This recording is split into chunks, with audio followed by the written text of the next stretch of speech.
Empezamos con la ayudantía de hilos.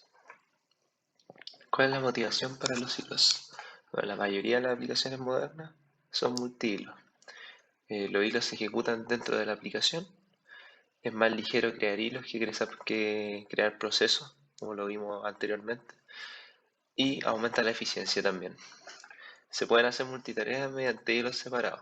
¿Qué quiere decir esto? La actualización de pantalla, responder a solicitudes de red y obtener datos. Cabe mencionar que se pueden crear muchos hilos dentro de un mismo proceso. Por lo tanto, este tema de estar como manejando muchas cosas a la vez para un mismo proceso es bastante bueno así, para generar multitareas como mostramos acá. Vamos a ver la arquitectura de servidor multihilo. Esto es muy simple. Vemos aquí en el costado izquierdo el cliente que hace una request a un servidor. Este crea un nuevo hilo, ¿no es cierto?, para atender esa request. Y después lo que hace el servidor es seguir esperando por otras solicitudes que pueda tener. En este caso, en la respuesta permite continuar la continuidad del proceso por bloqueo. Eso quiere decir que si le llega uno, puede crear un hilo para tomar esa solicitud. Comparte recursos. Eso quiere decir que los hilos pueden compartir recursos del proceso. La economía es que cada proceso tiene su espacio de memoria, lo cual es bueno para saber cuánto va a ocupar y no se exceda. Y por escalabilidad es que se pueden aprovechar la arquitectura de multiproceso con el uso de los multihilos. Y entrando en un tópico un poquitito más grande, tenemos la programación multicore. Esto genera un cambio en el paradigma, en la forma de programar. Ahora hay que hacer división de actividades, división de datos y dependencia de datos. Esta imagen de acá abajito muestra más o menos lo que vamos a ver un poquito más adelante. Ahora, un punto importante es ver la concurrencia y el paralelismo. El paralelismo es más de una tarea que se ejecuta de forma simultánea. Acá se puede ver en la imagen de abajo, dos se ejecutan al mismo instante de tiempo. Tenemos el paralelismo de datos y el paralelismo de tareas. El paralelismo de datos distribuye el subconjunto de los mismos datos a través de múltiples núcleos, mientras que el paralelismo de tareas distribuye los hilos entre los núcleos. Hay una diferencia ahí bien sutil entre el uso de ambos. Y la concurrencia, que la concurrencia soporta el proceso de más de una tarea. Si bien acá en el costado izquierdo pueden ver que este mismo como servicio, por decirlo así, ocupa muchas veces distintos programas que se diferencian por los colores, distintos procesos, perdón. Y la concurrencia permite que el paralelismo sea fácil. Eso lo vamos a ver después también. Bueno, la concurrencia proporciona una forma de estructurar una solución para resolver un problema que puede, pero no necesariamente, ser paralelizable. El mundo moderno es paralelo. Eso es lo que había comentado al comienzo de la presentación. Casi todo, por no decir todo, se hace de forma paralela. Estos cuentan con multinúcleo, redes, nubes de PC, de CPU, perdón, y un montón de usuarios. Esto es como lo clásico que se ve hoy en día que ocupa paralelismo, que prácticamente es todo, por no decirlo. Acá podemos ver el tema de la concurrencia, ¿no es cierto? Proceso 1, después se cambia, se sigue un poquito en el proceso 2, después un poquito en el proceso 3, después el proceso 2 nuevamente se termina, después el proceso 3, después el proceso 1. Y el paralelismo es ejecutar los tres a la vez. Aquí hay una frase pequeña que me gusta para poder identificar esto, y es que la concurrencia tiene que ver con la estructura y el paralelismo con la ejecución. Ahora vamos a ver que el tema, hay procesos que son únicos y hay otros que son multihilos. En el caso de uno único, tenemos aquí que solamente tiene como un registro grande y un stack grande para un mismo thread. En cambio, en el caso del multithread, o sea, el multihilo, cada hilo va a tener su stack y su registro independiente. Acá vamos a hacer una diferenciación entre lo que son los hilos de usuario y los hilos de núcleo. Los hilos de usuario es una gestión realizada por la biblioteca de subprocesos a nivel de usuario. Esto quiere decir que son hilos que se crean en esa capa. Por ejemplo, acá están los hilos de los de POS y los pthreads, los que se terminan ocupando, los hilos de Java y los hilos de Windows. En los hilos de kernel son compatibles con el núcleo, están una capa más abajo.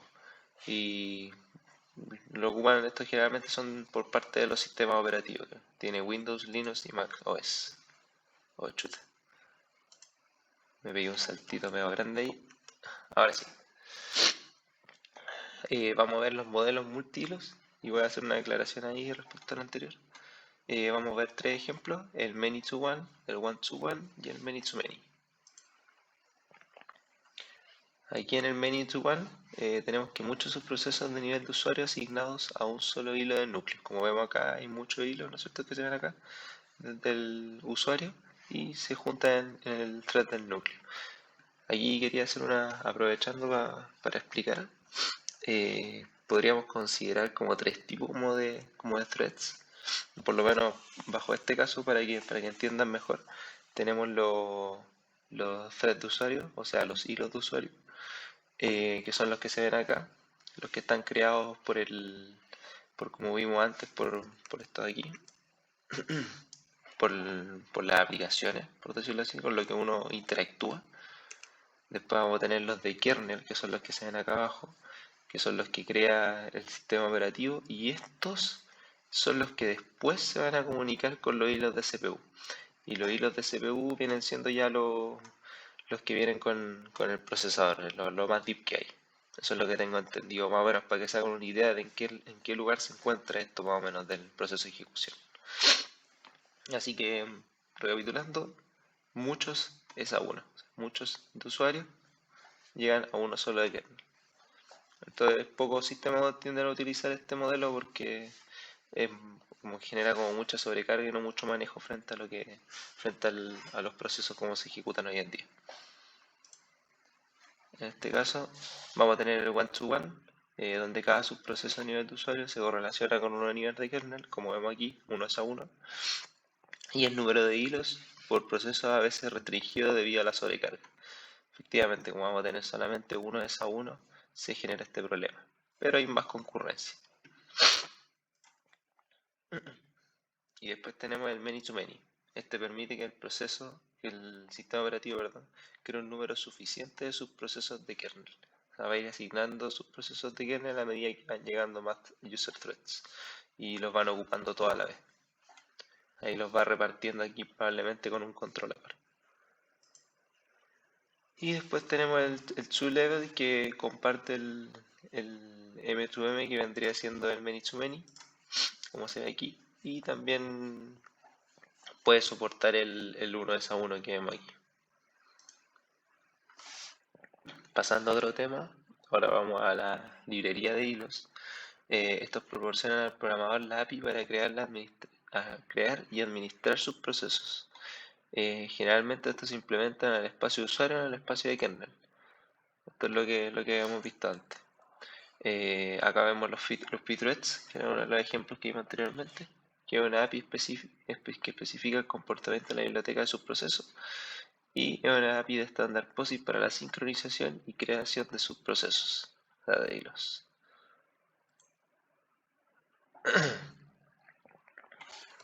Ahora viendo los threads en Java, esto es más que nada como mencionar, pero son implementados típicamente utilizando un modelo de hilos que proporciona el sistema operativo. Esto por si tienen que en algún momento buscar aquí con Java. Esto ocupan la interfaz Runnable. Si buscan la interfaz Runnable ahí pueden ver cómo crear threads en Java. Y utiliza métodos como join o sleep, lo que hacen es esperar a que termine un thread y esperar un tiempo específico respectivamente. Esto es cada uno de estos. El join espera y el sleep espera el tiempo específico. Esto es lo que vimos antes, igual es bien complicado de tratar de programar y hacer cosas, así que hoy en día están los threading implícitos, que hace que la corrección del programa, o sea, la corrección del programa es más difícil con los hilos explícitos, que era lo que vimos anteriormente. Esto lo que hace es simplificarlo y automatizar, por decirlo así, el proceso de trabajar con hilos. Acá es creación y administración de subprocesos realizados por compiladores y bibliotecas de tiempo de ejecución en lugar de programadores. O sea, es una ayuda, bibliotecas que van a preocuparse de manejar bien eso. Vamos a ver tres ejemplos, tres métodos, que son los thread pools, OpenMP y Grand Central Dispatch. Aquí tenemos el primero, son los thread pools. Acá se crea como como una lista grande, por decirlo así, un pool al final, como una piscina de solamente threads, en el cual va a estar esperando eh, como con una cola a usar cada uno de esos y completarlo, mandarlo nuevamente para que muestre la respuesta de esa task que se pidió. Acá ahí se crea un número de subprocesos en una agrupación que espera un trabajo. Que acá está el thread pool que está esperando, le llegan los datos y boom, después los completa y los manda a la respuesta. ¿Qué ventajas tiene esto? Es un poco más rápido para atender una nueva solicitud. Tiene número de subprocesos en la que se limitan al tamaño de la agrupación. Esto es para tener control sobre la cantidad de threads que se crean. Y las tareas podrían programarse para ejecutarse periódicamente. Eso vale bastante bueno, se tiene también más control sobre esto. Después tenemos OpenMP, el cual puede ejecutar en paralelo. Y dice, proporciona soporte para la programación paralela en entornos de memoria compartida. Y identifica regiones paralelas, es decir, bloques de código que pueden ejecutarse en paralelo. O sea, si en algún momento ve que llega un task, que llegan tasks que se pueden ejecutar en paralelo, lo ejecuta en paralelo. Eso ayuda también a que sea eficiente el uso de los threads. Y acá tenemos el último, que es el Grand Central Dispatch, o el GCD, que es un tipo de tecnología que fue desarrollada por Apple. Realmente esto lo ocupan los celulares, hasta donde tengo entendido. Tengo que corroborarlo, pero tengo entendido que sí. Permite la identificación de secciones paralelas, al igual que el caso anterior de OpenMP. Gestiona la mayoría de los detalles de los subprocesos, o sea, prácticamente casi todo lo que está relacionado con la configuración y el uso lo hace por dentro, lo hace solo. Acá, cuando envío una tarea a una cola de GCD, ¿no es cierto?, de Grand Central Dispatch, el sistema asigna automáticamente la tarea a un subproceso o núcleo de proceso disponible. Esto permite que su aplicación realice varias tareas al mismo tiempo sin la necesidad de administrar subprocesos explícitamente o realizar una sincronización compleja. Esto es lo mismo que habíamos dicho anteriormente. Acá hay dos tipos de colas de despacho que se ven, que son el serial, que son los bloques que son eliminados en orden FIFO, o sea, first in, first out, el primero que entra, el primero que sale. La cola es por proceso. Y la concurrente que elimina en orden FIFO nuevamente, first in, first out, primero que entra, primero que sale. Varios pueden ser eliminados a la vez, en este caso. Acá vemos otro ejemplo que hay en el cual se ve el paralelo, donde ejecuta dos a la vez, y en el caso en el que ocupa concurrencia y paralelismo al mismo tiempo, donde se puede ver aquí que este mismo core ocupa distintos procesos, distintos subprocesos, perdón. Acá se ve un azul, uno así como medio, pongámosle rojo, y otro rojo, pero aquí si ven en el paralelo solamente este thread ocupa solamente puro rojo y en el otro puro azul. En este ocupa concurrencia, o sea que puede ocupar un core los mismos, y en el otro, y aparte paralelismo, que ocupa los dos. Esto es lo que generalmente se ocupa. Cambiando ya el tema y saliéndonos de esto, como en casi todas las cosas del ramo siempre hay problemas. Y en este caso tenemos problemas también con el threading. En este caso va a ver el problema en la semántica de las llamadas al sistema fork y exec, el manejo de señales, ya sea sincrónico o asincrónico, la cancelación del hilo de destino, o sea que un hilo cancele el hilo como un hilo de destino, esto también de forma sincrónica o diferida, el almacenamiento local de hilos donde se van a guardar y las activaciones del programador, o sea cuando se va a pedir algo. Bueno, el tema de la semántica de fork y exec, está la pregunta del fork: ¿duplica solo el hilo llamante o todos los hilos? Eso es importante ver, eso es una de las cosas que hay que verificar ahí para ver cómo solucionar esto. Y en el exec funciona como lo hace normalmente, o sea, reemplaza el proceso en ejecución incluyendo todos los hilos. Es lo que hace el exec. En el tema del manejo de señales, el manejo de señal, en realidad como las señales, es notificar un proceso sobre un suceso en particular. Eso es mandar como una señal. Y hay que tratar de manejar esas señales, o sea, las notificaciones a los procesos de que algo ha pasado. Tenemos el controlador de señales, la señal generada por evento en particular, ¿no es cierto?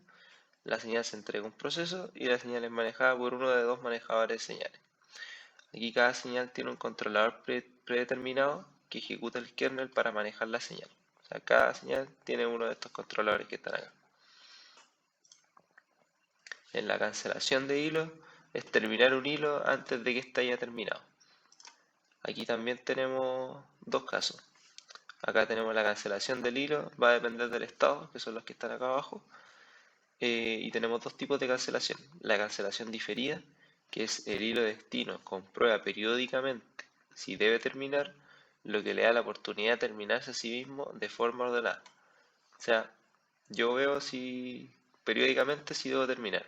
En cambio, en el asincrónico es un hilo que termina inmediatamente el hilo de destino. O sea, yo le digo, deja de calcular, deja de hacer lo que tengas que hacer y lo deja de hacer. En cambio, el otro está escuchando cada cierto tiempo si tiene que hacerlo.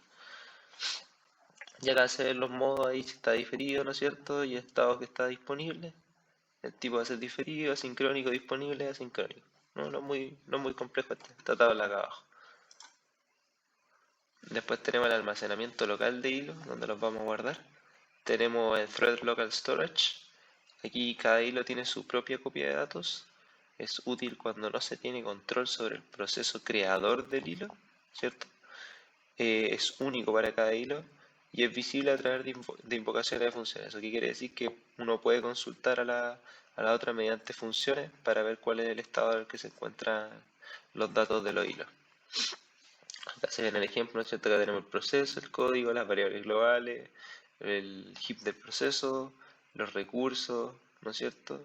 El bloque, del ambiente, ¿sí? Por decirlo de alguna forma.